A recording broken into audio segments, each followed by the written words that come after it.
Hello ladies and gentlemen, welcome to my channel. This is Tanush, and today we'll be discussing about the significant changes which are happening in the month of April 2022. So before I start, a very happy Ugadi to all of you. Right. So this month of April 2022 is going to be a very significant month astrologically, because all the 9 planets. So in astrology we consider even the sun and moon as planets, even though they are illuminaries, right? And even Rahu and Ketu are shadow planets, but just in that pretext, let us call it as planets.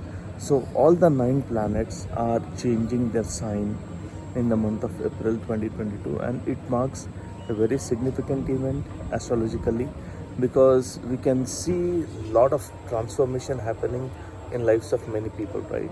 Now, whether it is good or bad depends upon, again, which dasha you are running, how the planet is placed in your chart, right? So many things are there which we need to consider, but this month is going to be a transformational month, because the big planets, like we discussed earlier, Saturn is changing its sign and moving into its own Mool Trikon Rashi of Aquarius. Jupiter is going to move to its own sign of Pisces, and Rahu and Ketu are also going to change signs, right? So whenever a planet changes sign and moves to its own sign, it tries to protect the house which it owns. So the planet may be badly placed in the chart, but when it gets to its own house, it has the tendency to protect its own house. So we can consider the transit of Saturn and Jupiter to be beneficial for most of us, right? But again, the condition applies, how it is placed, and whether it is in conjunction with malefic. So many other things should be considered. But in general, if we speak, it's going to be a good one. Now, Mercury would be changing signs 2 times this month. So first it would be moving out of the sign of Pisces and then getting into the sign of Aries, right? So Mercury will come out of debilitation, which is again a very good sign.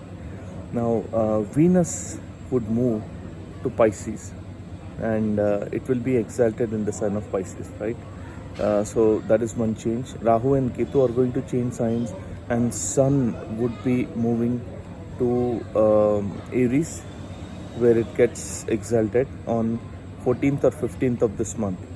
Now again we can see conjunction of 3 very important planets, Sun, Rahu and Mercury, happening this month, which is quite significant. So what it implies, I'm not going to speak about that right now. And the second significant thing is the Kala Sarpa dosha, which was formed in the transit from December 2021, would be broken for good. I mean, at least for this year. So again, it's going to form at a later point of time, right? And third thing is, in this month again we are going to see a solar eclipse happening. So the first solar eclipse in the sign of Aries happening, I think it's on the 30th of April, right? So many changes, right? So we can expect a lot of changes happening in our life, and let us embrace the transformation, because many good things would happen, but again, it depends upon how the planets are placed, right? So I just wanted to inform you guys about these changes. So let us see how these changes are going to impact us in the coming time. Thank you so much for watching.